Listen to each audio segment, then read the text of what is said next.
Hello students, তো আমরা এরপর থেকে শুরু করি। আমরা করেছিলাম 5 অবধি করা হয়ে গেছিল, নিজে করি 1.2 এর। আজ থেকে 6 থেকে করব। কোন সম্পত্তির মোট পরিমাণের 5/7 অংশের মূল্য 2825 টাকা হলে সম্পত্তি 2/7 অংশ। খুব সুন্দর।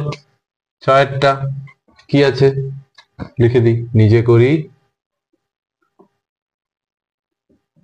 1.2। ঠিক আছে, 6টা কি বলে দিয়েছে না, মনে করি সম্পূর্ণ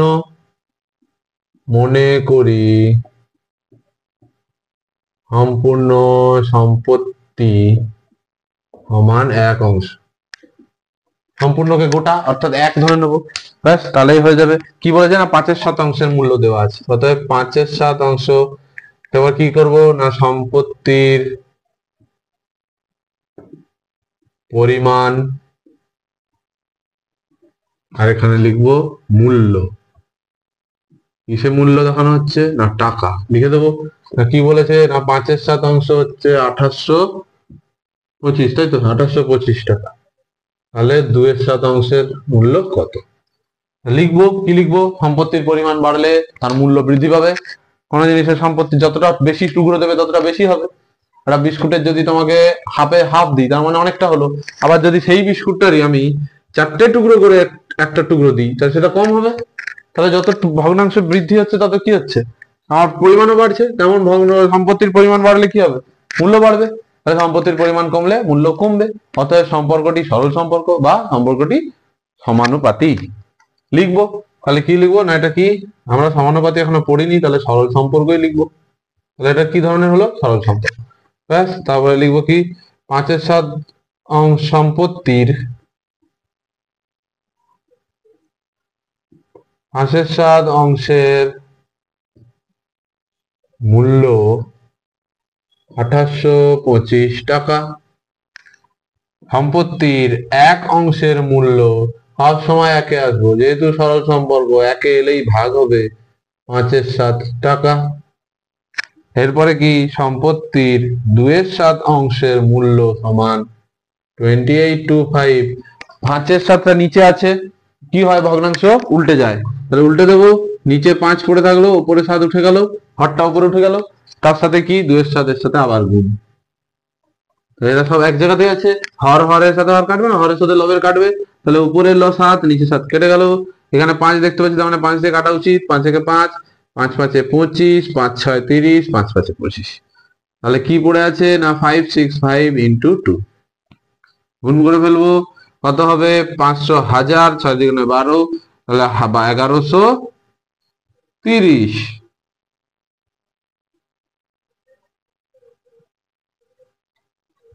1130 টাকা উত্তর লিখতে হবে। কি লিখবো উত্তর, অতএব কারো নাম দেওয়া আছে না, সম্পত্তি শুধু দেবে। অতএব সম্পত্তিটির 2/7 অংশের মূল্য 1130 টাকা। বোঝা গেছে, শেষ। 7এরটা দেখি।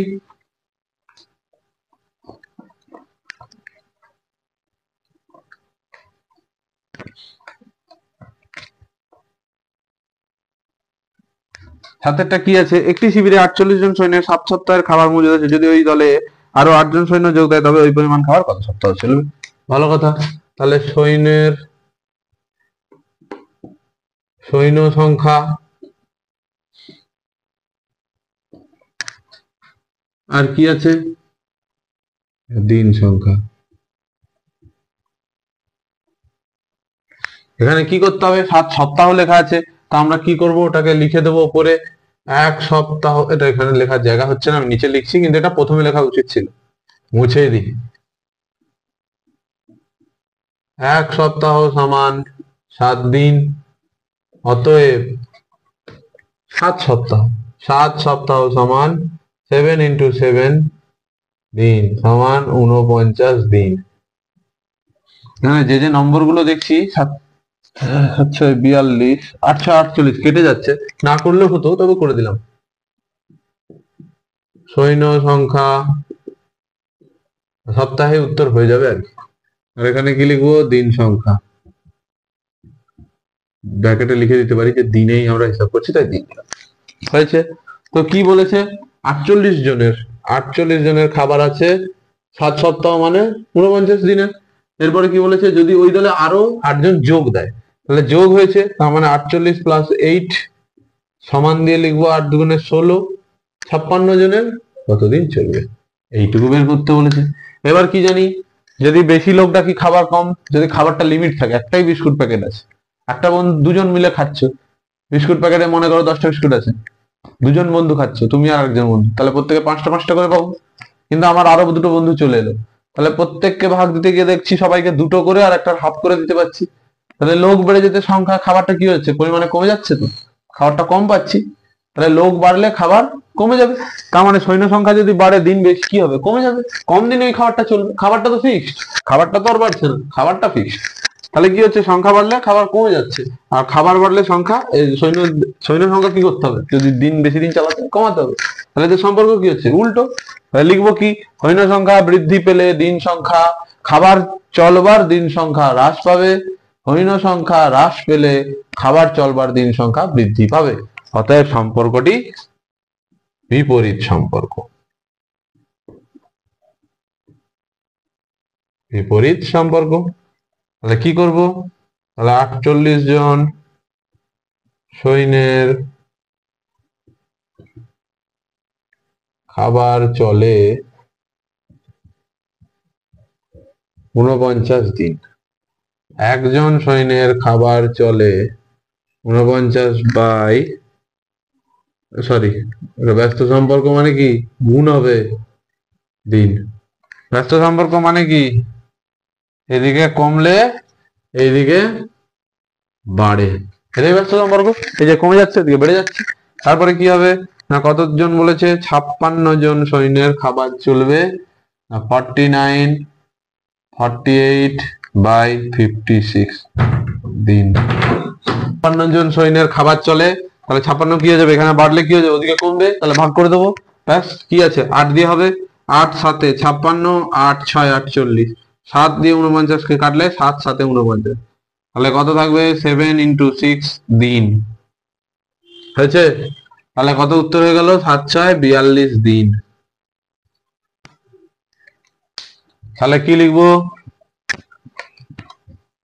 তাহলে 7 দিন সমান 1 সপ্তাহ, তাহলে 1 দিন সমান 1/7 সপ্তাহ, আর 42 দিন সমান 42/7 সপ্তাহ সমান 6 সপ্তাহ। বললাম সপ্তাহে উত্তর হয়ে যাবে, সবসময় তো হবে না, তাহলে আমি বেসিকটাই শিখে রাখবো, সবসময় দিন দিয়েই করবো, নাও হতে পারে সপ্তাহে। অতএব আরো 8 জন সৈন্য যোগদান করলে খাবারটি মোট 6 সপ্তাহ চলবে। শেষ হয়ে গেল 6টা, 7টা। 8টা দেখি, 8টা কি আছে, একটি জাহাজে 50 জন নাবিকের 16 দিনের খাবার মজুদ আছে, 10 দিন পরে আরো 10 জন নাবিক তাদের সঙ্গে যোগ দিল, ভালো হলো। 8টা করি এবার।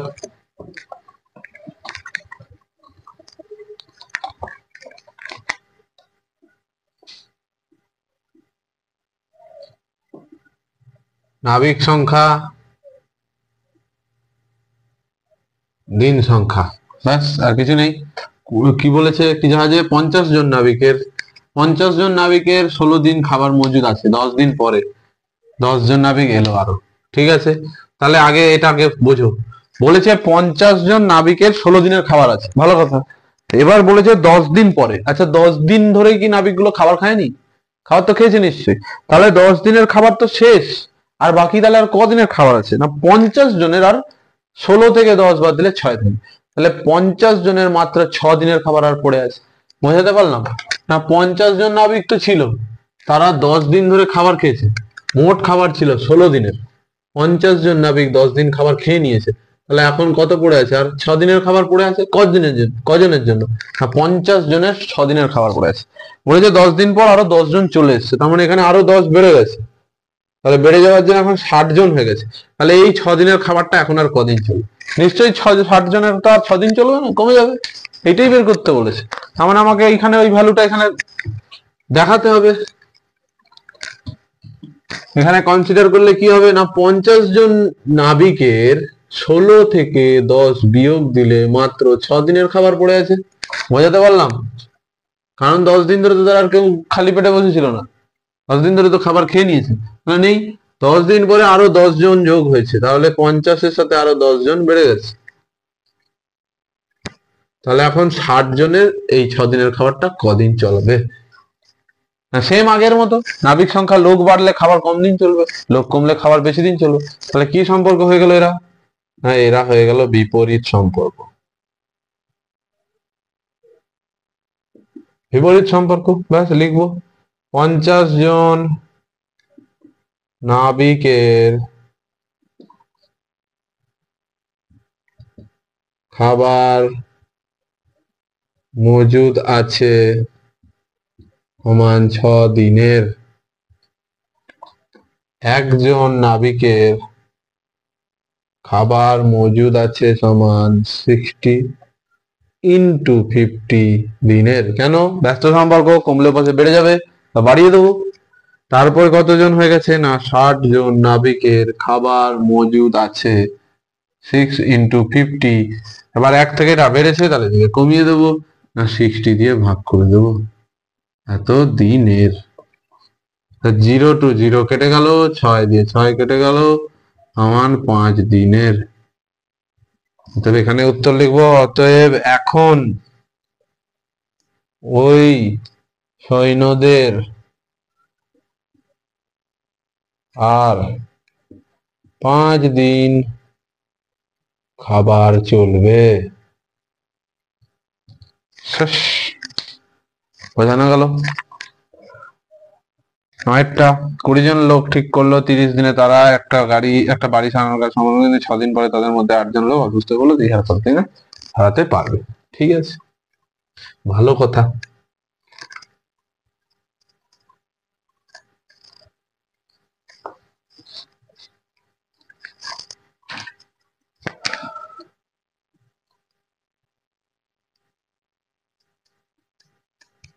লোক সংখ্যা চাইলে ব্র্যাকেটে জন লিখতে পারি, না লিখলেও চলবে, কারণ লোক সংখ্যা জনেই হয়। আর কি বলেছে না দিন সংখ্যা, সবসময় একক লেখা ভালো, পরিষ্কার কথা। লিখে দিলাম দিন, হয়েছে। কি হবে না 20 জন লোকের কাজটা শেষ করতে সময় লাগে 30 দিন। তারপর কি বলেছে, কিন্তু 6 দিন পরে, 6 দিন পরে মানে আর কি, এটাও সেম কাহিনী।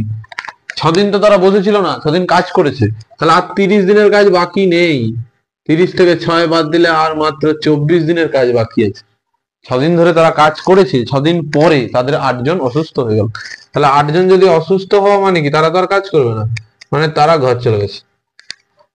বুঝতে পারছি? 20 জন লোকের 30 দিনের কাজ ছিল, কিন্তু 6 দিন পর, অর্থাৎ 6 দিন ধরে কাজ করেছে, কাজ করার জন্য আর 24 দিনের কাজ পড়ে আছে। 6 দিন পর তাদের মধ্যে 8 জন অসুস্থ হয়ে গেল, তাহলে 20 থেকে 8 কমে গেল, এখন থাকলো 12 জন। তাহলে 12 জন ওই কাজটা কি করে করবে বা কত দিনে করবে, এইটুকু। সেম, লোক বাড়লে তার কাজটা যেহেতু কি কাজ ফিক্সড,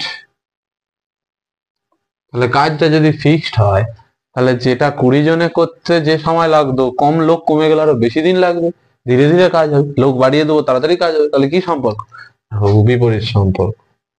বিপরীত সম্পর্ক। বিপরীত সম্পর্ক হলে কি হবে না 20 জন লোকের কি করছিল বলতো, এটা আছে বাড়ি সারাচ্ছিল, বাড়ি সারাতে সময় লাগে সমান 24 দিন, আর 24 দিনের কাজ পড়ে আছে। একজন লোকের বাড়ি সারাতে সময় লাগে, ব্যস্ত সম্পর্ক অর্থাৎ গুণ হবে। তারপর কি আছে না 12 জন লোকের বাড়ি সারাতে সময় লাগে, বেড়েছে মানে কি হয়ে যাবে, ভাগ হয়ে যাবে। 12 দিয়ে ভাগ। 12 একে 12, 12 দুগুণে 24, তাহলে 40 দিন। তাহলে কি বলেছে না, হিসাব করে দেখি কত দিনে তারা এই বাড়ির সারার কাজ শেষ করতে পারে। অতএব বাকি কাজ শেষ করতে তাদের সময় লাগবে সমান 40 দিন। আর যদি বলে না মোট তাদের কতদিন সময় লাগলো, যদি বলে এখন 12 জনে সেই কাজটি সম্পন্ন করলো, এরকম কোশ্চেনটা ঘুরিয়ে দিল যে 8 দিন পরে 6 দিন পরে 8 জন অসুস্থ হলো, পরে তারা কাজটি শেষ করলো, তাহলে তাদের শেষ করতে মোট কতদিন সময় লাগবে না, বাকি কাজটা করতে তো 40 দিন লেগেছে আর আগে আরো 6 দিন কাজ করেছে, তাহলে অতএব মোট কাজটি করতে সময় লেগেছে 40 যোগ 6 সমান 46 দিন। কথাটা বোঝাতে পারলাম?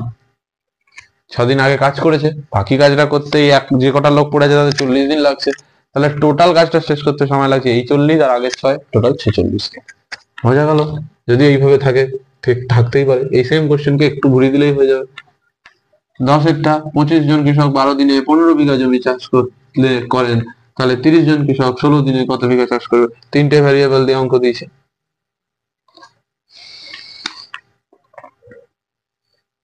কোনটা জানতে চেয়েছে? কত বিঘা। তাহলে কৃষক সংখ্যা জন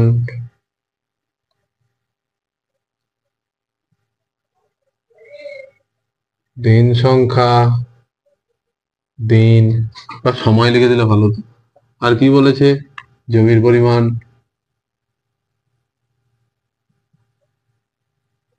কি হবে না বিঘা, বিঘাটাও লিখে দিতে হবে। বলেছে 25 জন কৃষকের 12 দিনে 15 বিঘা চাষ করতে পারে, তাহলে 30 জন কৃষক 16 দিনে কত করতে পারবে? 3টে ভেরিয়েবল, ঠিক আছে। না কি করতে হবে না, করতে হবে কি দাদা, এই যে এইটার সাথে এইটার রিলেশন বের করতে হবে। কোনটার সাথে সবসময় মনে থাকে জানো? যেটা জানতে চেয়েছে তার সাথে। এটা জিজ্ঞাসা চিহ্ন পড়েছে, তাহলে এটার সাথে ওটার রিলেশন। কখন তখন কি করবো, এই দিনটাকে কি করবো, দিনটার কথা ভুলে যাব, অথবা দিনটা করে দেবো ফিক্সড। মনে থাকে যেন, তাহলে দিন কি করবো ফিক্সড। তাহলে কি লিখবো লিখে দিচ্ছি, দিন সংখ্যা স্থির থাকলে কৃষক সংখ্যা বাড়লে জমির পরিমাণ বাড়বে। কৃষক সংখ্যা বাড়লে জমি চাষের পরিমাণ বাড়বে। এই কথাটা লিখতে হবে কিন্তু মনে থাকে জানো, যেটা নিচ্ছি না সেটা স্থির। অতএব জমির পরিমাণ ও কৃষক সংখ্যা সরল সম্পর্কভুক্ত।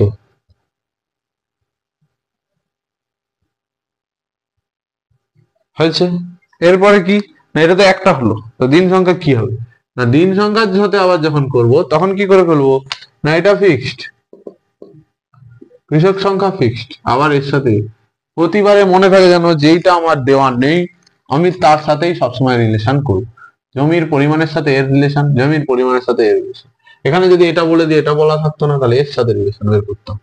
এখন কি না, যত দিন বেশি দেবে আমি তত জমি চাষ করবো বেশি বেশি। আমার কৃষক ফিক্স, মানে আমার ধরে নিলাম একজনই কৃষক আছে, তাহলে তাকে যদি আমি 1 মাস দিই সে বেশি জমি করবে, তাকে যদি 5 দিন সে কম করবে।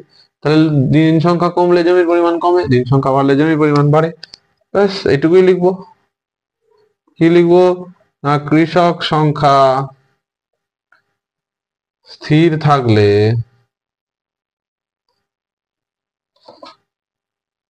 দিন সংখ্যা ও জমির পরিমাণ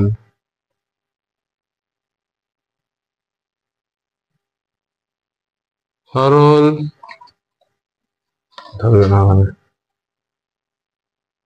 সম্পর্কভুক্ত। হয়েছে। এই কথাগুলো লিখতে হবে, আমি যেগুলো লিখিনি বলে দিচ্ছি সময় বাঁচানোর জন্য কেবল। কিন্তু তোমাকে পরীক্ষায় লিখে আসতে হবেই হবে। বোঝা গেল? তাহলে এবার কি করব, যেটা বের করতে বলেছে সেটা ডান দিকে রাখবো। 25 জন কৃষক 12 দিনে জমি চাষ করেন আছে। 25 জন কৃষক 12 দিনে জমি চাষ করেন 15 বিঘা। হয়েছে। একজন কৃষক 12 দিনে, একসাথে করা যায় কিন্তু করব না, তাতে আমার ভুল হবে, তাই আমি ভুলের দিকে যাব কেন? 25 বিঘা কেন না, এর সাথে সরল সম্পর্ক। এইভাবে পরীক্ষায় চাইলে মার্ক করে দিতে পারো, এইরকম করে দিতে পারো। সরল সম্পর্ক কমলে কমিয়ে দিয়েছি। এরপরে কি লিখবো?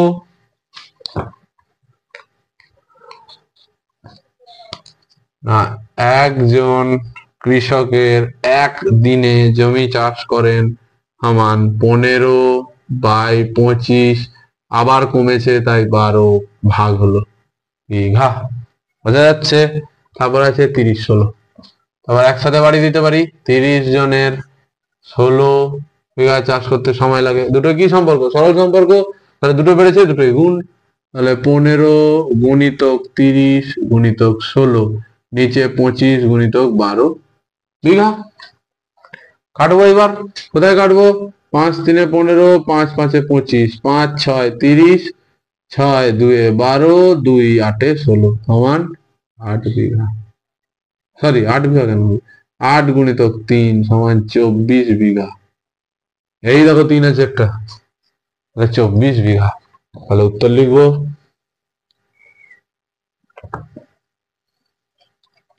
অতএব 30 জন কৃষক 16 দিনে 24 বিঘা জমি চাষ করেন। উত্তর লিখে দেবো, বাস অঙ্ক শেষ হয়ে গেল আমাদের। নিজে করি 1.2। এরপরে আমরা শুরু করব, কি আছে পরে, কষে দেখি 1.2।